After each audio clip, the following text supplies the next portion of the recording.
করে বলুন বলুন আমার আপনার নাম নাম। সুকুমার অধিকারী। আচ্ছা ঠাকুরমশাই, এই মেলা সম্বন্ধে আপনি কিছু বলুন। মেলা সম্বন্ধে বলতে আমাদের সতী মায়ের দোল একটু মেলা বলে। হচ্ছে।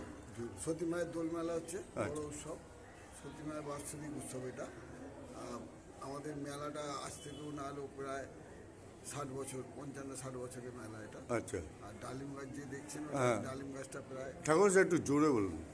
ডালিম গাছটা প্রায় 400-450 বছর আগেকার ডালিম গাছ, পুরোনো। পুরনো বহুত দিনের মেলা। আচ্ছা, ডালিম গাছটার মাহাত্ম কি? ডালিম গাছে মা বসে ধ্যান করতেন। আচ্ছা ওইখানে সতী মা বসে ধ্যান করতো। সতী মায়ের কাছে যে যা মানত করতো মা তাকে বলতো সেটাই হতো। আচ্ছা হ্যাঁ, সতী মা ওই জন্য নাম দিয়েছে সতী মা। সতী মায়ের ছেলে হচ্ছে দুলাল চাঁদ। এই আমাদের দুলাল চাঁদের মন্দির আমি আচ্ছা, পুরোহিত। এই যে ইনার ছবি এটা। সতী আচ্ছা, মায়ের দুলাল চাঁদের মন্দির আমি পুরোহিত। আমাদের সপ্তম পুজো চলছে। উনার কি একটাই ছেলে? একটা ছেলে, মাকা চাঁদ হচ্ছে পালিত ছেলে। আচ্ছা সতী মায়ের ধ্যান ধ্যান দান মায়ের প্রচুর আছে। আচ্ছা। মায়ের কাছে মা কাউকে খালি খালি হাতে ফেরায় না। হ্যাঁ, হ্যাঁ। মায়ের কাছে যে যা চায় মা তাকেই আশীর্বাদ করে দেয়। মায়ের কাছে কোনোদিন কেউ খালি হাতে ফেরে না। কারোর মেয়ে বিয়ে হচ্ছে না, কারো সন্তান হচ্ছে না, ওই ডালিম গাছে ঢিলি বেঁধে যায়, মায়ের কাছে মানত করে যায়। হিমসাগর যে পুকুরটা আছে আমাদের, হ্যাঁ, পুকুরটা কোন দিকটা? ওই সাইডটা? ডালিমতলার পেছনে। আচ্ছা হ্যাঁ, পুকুরের মায়ের চান করে মা এসে এখানে ধ্যান করতে। এখন ওই পুকুরে চান করে হাওয়ার বোল ফোটানো হয়। হ্যাঁ, অন্ধ চোখ হয় বলে মা সতী মা দুলাল চাঁদকে তখন জন্ম দেয়। দুলাল চাঁদ হচ্ছে আমাদের পুরী মহাপ্রভু। আচ্ছা মহাপ্রভুকে যখন নির্মাণিত হয় আসে নিমাই দুলাল সতী মায়ের কাছে, যে সতী মাকে স্বামী রূপে চেয়েছিল। আচ্ছা। স্ত্রী রূপে। সতী মা স্বপ্ন দেয়, না আমি সন্তান রূপে চাই। নিমাইকে বলেছিল। নিমাই তখন সন্তান রূপে জন্মগ্রহণ করে সতী মায়ের পেটে। আর দুলাল চাঁদ হয়। দুলাল চাঁদ এই ভক্ত একটা বাঁকা চাঁদ হচ্ছে পালিত ছেলে। বাঁকা চাঁদের কাছে যে ভক্ত একটা সন্তান দিয়েছিল, সন্তান চেয়েছিল, ভক্তকে এমন সন্তান দিয়েছে, একটা মাংসের পিণ্ড।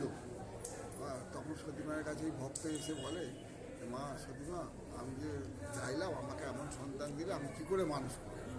তখন সতী মা আমাকে স্বপ্ন দিয়ে বলে, সন্তানটাকে রেখে যা, আমি মানুষ করব। ওই নাম দিয়েছে তখন বাঁকা চাঁদ। আচ্ছা, আর বলছি এটা এই দোল পূর্ণিমাতে উৎসবটা হয় কেন? দোল পূর্ণিমা উৎসব মায়ের বাৎসরিক উৎসব। আচ্ছা আর আমাদের বৈশাখী পূর্ণিমা রথ হয়। ও আচ্ছা বৈশাখী পূর্ণিমার রথ হয়, আষাঢ় মাসে আমাদের রথ হয় না। এই দুলাল চাঁদের রথ আমাদের নদিয়া যে কৃষ্ণনগর কৃষ্ণচন্দ্র রাজা, হ্যাঁ।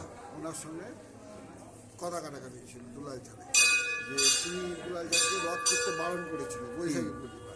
কিন্তু সব লোকে আষাঢ় মাসে রথ হয়, তোমার কেন বৈশাখ মাসে রথ হবে? বলে আমার বৈশাখ মাসে রথ হবে, আমার রথে বলরাম জগন্নাথ উঠবে না, আমি রথ চলবে।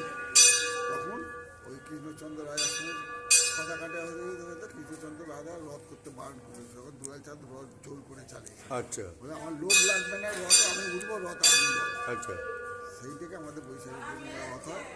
তখন কৃষ্ণচন্দ্র রাজা ওকে কত এই সম্পত্তি লিখে দিয়েছে। আর এই এখানে লোক কিভাবে আসবে একটু বলে দিন। লোক শিয়ালদা থেকে কল্যাণী সীমান্ত ট্রেন ধরে বলুন। ঘোষপাড়া স্টেশন নামে।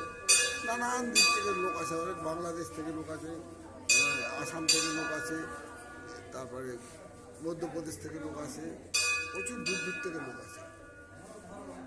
তো শুনলেন বন্ধুরা আপনারা সব ঘটনা। যদি আপনারা মনে করেন এখানে এসে আপনার ঘুরিয়ে বেরিয়ে যাবেন, সতী মাকে দর্শন করে যাবেন। ঠিক আছে, রাখছি এখানে।